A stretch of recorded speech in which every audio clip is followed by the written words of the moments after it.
Olá, amigos do ED, sejam todos bem-vindos a mais um programa Você em Destaque, que sempre acontecem aqui no Paraíso Pousada Casa do IP Amarelo. Bom, eu quero dar as boas-vindas a você que está nos assistindo, que está nos ouvindo, através das ondas amigas da rádio Miguel Pereira FM, e você que está nos acompanhando aqui no YouTube, no nosso canal, e que eu peço a você, que se você gostar, dê o seu curtir, faça a sua inscrição, clique no sininho para que você fique por dentro de tudo que acontece por aqui. Bem, você já sabe que nós estamos debatendo sobre o tema religiões nessa quinta temporada e hoje o assunto é candomblé. Eu estou recebendo como convidado o Babalorixá, pai de santo Tony. Continue com a gente.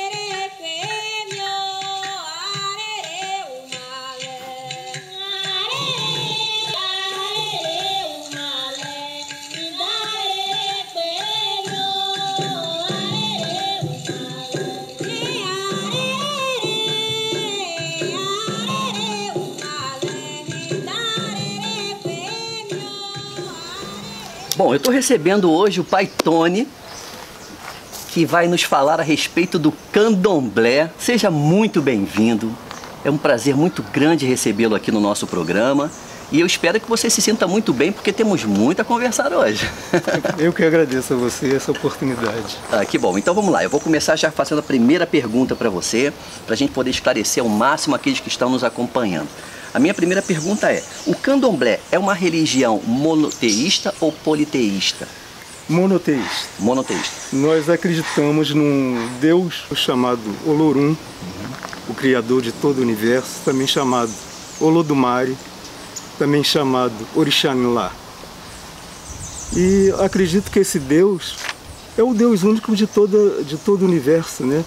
Alguns chamam de Jeová, outros chamam de Brahma, outros chamam de Alá, e assim vai, né?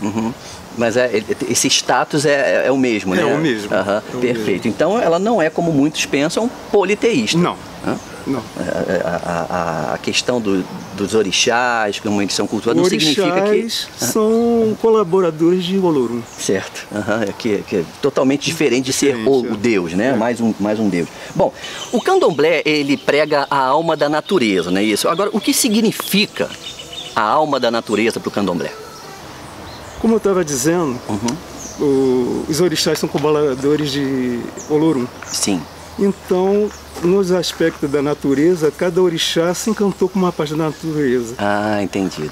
Xangô com fogo, Inhaçã com os ventos, Oxum e Iemanjá com as águas doces e salgadas, Ossan com as folhas. E assim vai, né? Ogum com ferro, com a tecnologia, sim, né? Com os computadores, os foguetes de hoje. Isso é Ogum que desbrava caminhos. Então essa é a relação, então por isso é que diz, né, que ela é uma religião tem com a alma natureza, a alma da natureza, porque tem os seus representantes, os seus orixás em cada aspecto da natureza. Pois, por isso que nós dependemos tanto da natureza para cultuar o orixá, né? Eu acho que o candomblé, muito antes do modismo, do ecologia, essas coisas, ele já aplicava isso pra gente, já aplicava nós temos que preservar a natureza, senão não temos o culto. Sem dúvida. Quer dizer, sabe da importância da relação que água limpa, que a própria existência humana tem com a natureza, né? Inclusive tem um ditado iorubá que diz: eu e-coci, omi-coci, orixá-coci. Sem água, sem folha, sem orixá. Tamanha, né, a relação que existe aí. Bom, os adeptos do candomblé, eles acreditam que cada pessoa possui um orixá. Isso. E como é que se sabe qual orixá aquela pessoa pertence? Como é que isso é feito? Isso eu vou falar a minha forma Sim, por favor. Que eu vejo. Eu acho que a pessoa primeiro tem que ter o chamado do orixá. A partir desse chamado no coração, no interior, ela procura uma casa que ela goste, que se sinta bem.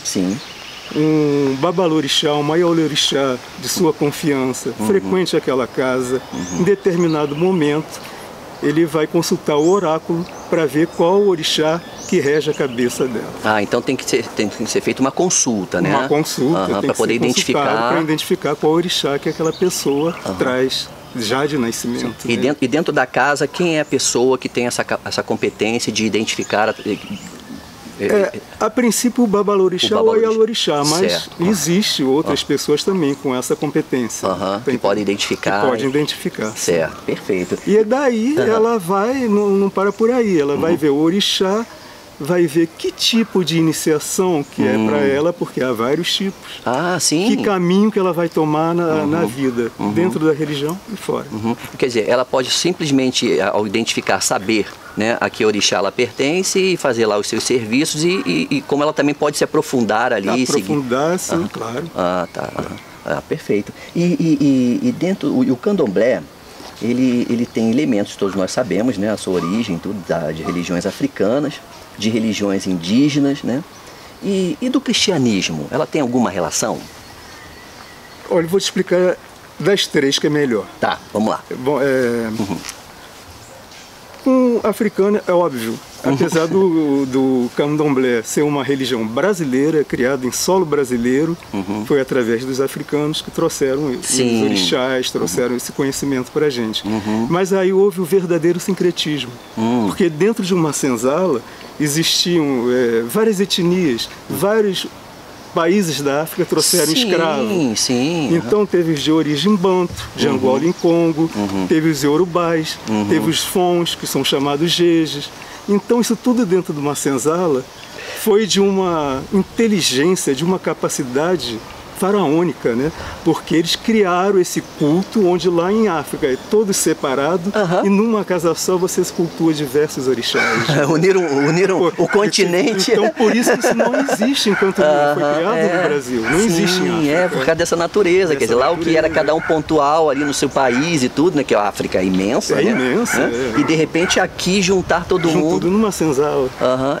E com os indígenas foi uma identificação muito boa, porque eles ajudaram, porque existiam folhas, existiam árvores, existiam elementos para uso litúrgico, e existiam em África e não no Brasil. Então houve adaptações.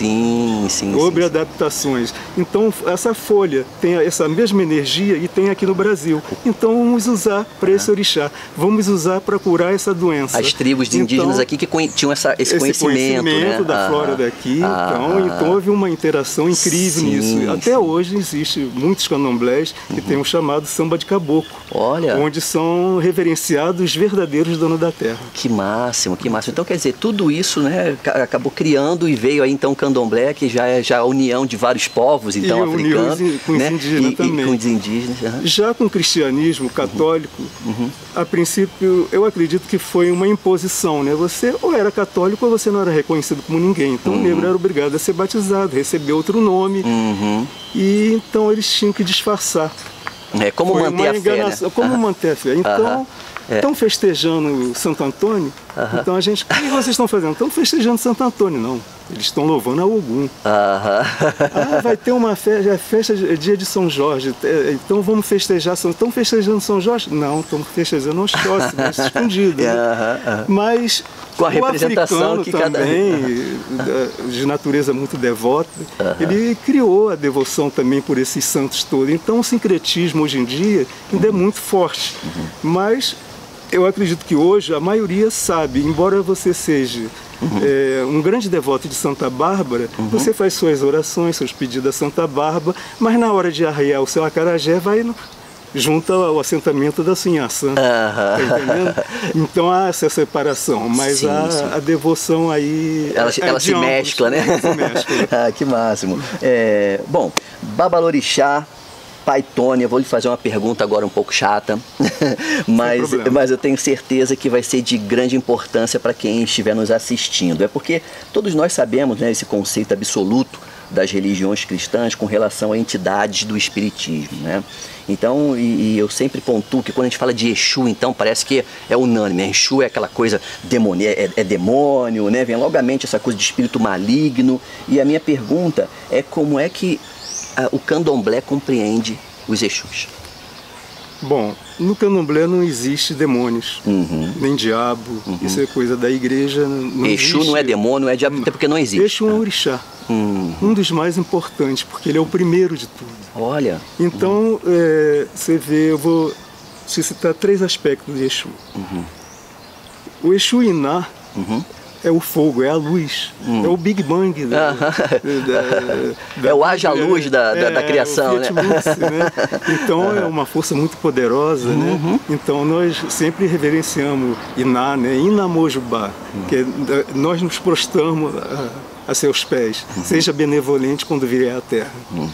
Então tem um aspecto Ogixé, que é o mensageiro. Então, sem esse Exu, Ogixé, nós não temos como dar as oferendas aos orixás, porque é ele que transporta a oferenda do Aé para o Orum, da terra para o mundo faz sobrenatural, com os nossos ancestrais, com o Olorum e com os orixás. Então, todas as orações, todas as oferendas, tudo que nós pedimos, nós entregamos às mãos de Ogixé para ele carregar. É ele que conduz. Então, sem ele não há essa ligação. Não há essa ligação. Quer dizer, dá uma importância, né, dessa Outra entidade. importância de Exu, uma terceira que eu acho muito importante, é Exu Bará, que é o Exu do corpo. Como é que é Exu do corpo? É o que te causa indivíduo. Então, eu tenho o meu bará, você tem o seu bará. Certo. E devido a essa dualidade, nós estamos aqui conversando. Olha só. Então, ele é o Exu da comunicação. Sim, sim. Ele causa toda reboliço, comunicações e política. Ele está presente em tudo. Certo. Porque ele essa interligação pessoal, né? Aí, nesse momento, eu acho que às vezes ele é mau porque criou confusão. Não, ele está querendo fazer a coisa evoluir, né? Então é a comunicação. Então esse Exu é muito importante. Até porque das discussões que todos nós temos. Uma árvore tem, tudo tem um bará, tá entendendo? Um animal, tudo tem, porque... Quer dizer, é uma outra ótica, né? A gente tentar perceber a importância desse orixá, né? Que eu não sabia que se tratava de um orixá. Querer entender isso com uma outra visão religiosa é simplesmente errar, na sua opinião, né? Da importância da gente conversar completamente aqui. Errada. Completamente errada, né? Agora, uma outra coisa também bem importante, Paitone, a magia negra, ela está presente nos despachos, né? Como é que a magia negra, se é que está presente, eu estou fazendo uma pergunta, eu posso estar enganado. De maneira nenhuma. Né? Como é que ela é concebida também no candomblé? De todas as casas que eu frequentei, da que eu fui iniciado, nunca vi atos de magia negra. O que nós praticamos é devoção ao orixá. E cada também, orixá tem a sua forma de receber. Claro, né? a sua forma de... Tem toda uma liturgia diferente para cada orixá. É tudo muito complexo, né? Então, o que nós fazemos é o que todas as religiões fazem. Cada um cultua da maneira que está estabelecida pela religião. Magia negra eu nunca vi no candomblé. Se existe... eu desconheço. Tá certo, tá vendo aí? É importantíssimo, eu acho que daí é que está a importância desse nosso programa, a gente conversar francamente, falar para as pessoas, né, do que se trata, para que cada um faça lá, né, tire a sua própria opinião a respeito. Olha, até a década de 1930, o candomblé era perseguido pela polícia. Quer dizer, que situação, né, que já viveu essa religião aqui no Brasil. Então ela existia na clandestinidade. A minha pergunta é verdade que Mãe Aninha, uma das mais conhecidas mães de santo de Salvador, ela agendou uma audiência com o presidente Getúlio Vargas para pedir para a polícia deixar em paz os frequentadores do candomblé? É isso mesmo? Verdade. Caramba. É uma grande orixá. Eu admiro muito Mãe Aninha e a atual é a orixá que comanda esse terreiro, a Mãe Estela de Oxóssi também. Eu tenho grande admiração. Ela foi fundadora de um axé, irmão ao axé que eu pertenço. Sim. Tá entendendo?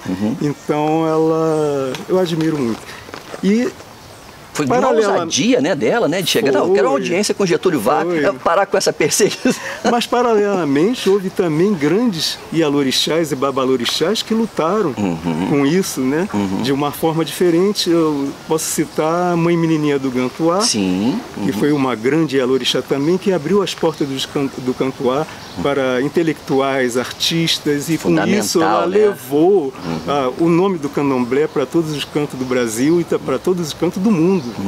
Então foi uma grande ajuda também, e várias outras porque também. foi com muita luta, né? Foi muita luta. Para se compreender, né, o candomblé como uma religião, né, no nosso país, né, sofrendo todo aquele domínio religioso cristão, né?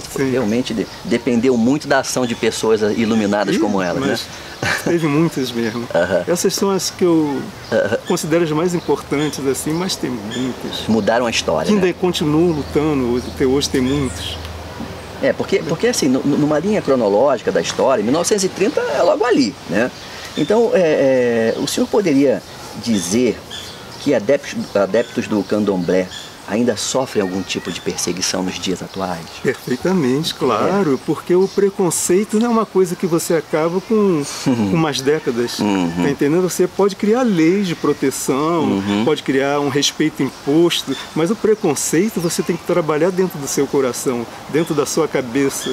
Então isso existe até os dias de hoje muito forte. A gente vê... Preconceito racial, religioso, de todas as formas existe ainda preconceito. E agora com o advento das redes sociais, né, parece que isso ficou bem mais arraigado, né? Bastante as pessoas percebem assim esse discurso de ódio muito facilmente, não é? E o senhor acredita que a intolerância religiosa, né? O que o senhor acha que está faltando para que as pessoas que insistem nesse discurso, né, nessa prática, né, o que está faltando para que elas consigam usar a atitude do respeito como um instrumento para acabar com isso definitivamente? Que eu penso que o respeito acabaria, né? Esclarecimento. E esse esclarecimento tem que ser vindo da própria prática da sua religião. Eu acredito que essas pessoas não praticam corretamente a religião.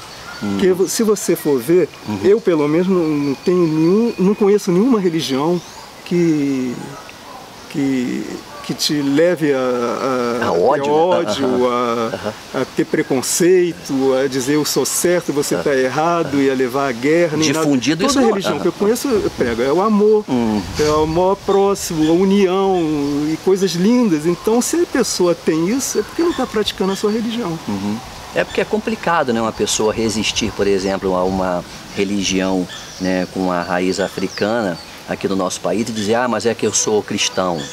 E aí ela então vem com ódio em contrapartida, quer dizer, na verdade eu acho que ela não conhece nenhum conceito do que significa, né, do que significa cristianismo, né? Porque uma pessoa que reage com ódio, com violência contra uma pessoa, como aconteceu aí algum tempo atrás em Nova Iguaçu, né, que uma mulher foi, né, apedrejada, uma garota, uma garota que estava usando vestes. Pois é, isso é terrível, até os dias de hoje isso acontece. Isso foi recente, estamos falando aí de uns 2 anos, 3 de um tempo atrás. Ainda vem acontecendo, você vê que depedram altares, insultam pais e mães de santo, tacam fogo, quebram. Isso ainda acontece nos dias de hoje? Acontece muito, e está acontecendo muito justamente aqui no estado do Rio de Janeiro. Você tem relatos de pessoas de outras... No seu, lá em Palmares... Já sofremos assim, um preconceito, sim, mas foi tudo resolvido, hoje somos até amigos. Conseguiu contornar? Foi tudo resolvido. Mas sofreu isso? Sofremos e isso dói muito. Isso dói muito. Agora, essas agressões, a gente não pode fechar os olhos o que está acontecendo. Sim. Você liga a televisão, abre o jornal, você vê. Pai de santo foi obrigado, eles obrigam o próprio pai de santo a quebrar os axés e objetos sagrados, né? Então isso ainda existe nos dias de hoje. Ainda existe. Parece que a gente está tentando, né, repensar isso tudo, né? Porque a gente sabe, e temos conversado muito com religiosos, tem acompanhado a nossa temporada, e todos eles falam mesmo, né, que a base da religião é o amor, é a caridade, né, a compreensão, mas aí na prática a gente vê ainda que tem pessoas que insistem com coisas que não aprendem isso. Eu acho que também a gente tem que ter o líder religioso de qualquer religião, inclusive o candomblé, qualquer um, ele tem que ter muito cuidado com o seu discurso. Sim. Porque as pessoas, às vezes, um discurso de um líder leva aquele ao pé da letra e de repente uma expressão, né, não foi muito bem colocada ali, ela pode ser interpretada, né, e abrir margem para esse tipo de coisa. Então, na verdade, é isso mesmo. A responsabilidade, né, que os líderes tem que ter é muito grande. Pensar nisso tudo na hora de fazer os seus discursos. Certo. E agora vamos voltar para o candomblé. Pai Tony, como é que o senhor poderia nos definir, como o senhor poderia se dizer que o que o candomblé tenta passar para as pessoas, o que ela tenta levar de mensagem para o ser humano? Amor. Sempre o amor. Todas as religiões querem passar o amor. No candomblé então, não é diferente, né? Não é diferente. A gente tem a devoção, o amor ao seu orixá. Então, se eu tenho um orixá, você tem um orixá, se eu amo o orixá, então eu vou amar as pessoas também, porque aquelas pessoas são portadoras de um orixá. Sim. Tá entendendo? Tem um orixá dentro dela. Dentro do candomblé isso fica muito claro. Fica muito claro, o respeito. Que não é uma pessoa isolada, ela não é uma pessoa sozinha. Não é uma pessoa sozinha. O candomblé, mais do que nunca, sabe que a união, se não fosse a união, nós não estaríamos aqui, teria sido exterminado há muitos anos. Desde lá do início. Desde a senzala, né? Então é uma religião de resistência, né? E o amor e a devoção a Deus e aos orixás é que causa essa união toda, esse amor todo. Bom, então você pode me dizer com isso que o candomblé não tem, assim, dificuldade de se relacionar com pessoas de outras religiões? Claro que não. As nossas portas estão abertas para todos. Ficamos até felizes de que as pessoas venham assistir às festas, venham comer a comida dos orixás, que são saborosíssimas. É sempre aberta para o público todo? Nas suas festas, todo mundo, qualquer pessoa pode ir. Ah, que máximo. Bom, Pai Tony, nós chegamos ao finalzinho do nosso programa e eu gostaria de saber qual mensagem baseada no candomblé, naturalmente, o senhor gostaria de deixar para os espectadores que nos acompanharam até aqui.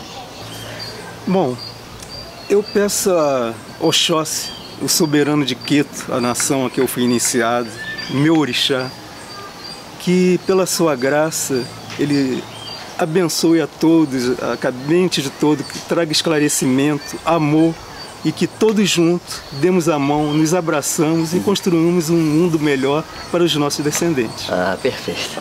Bom, então eu conversei com Antônio Fraiz, o Pai Tony, né, Babalorixá do centro, ali em Palmares de Pati do Alferes. Exato. Foi uma honra, muito obrigado, foi um grande prazer receber. Eu te agradeço. Muito axé.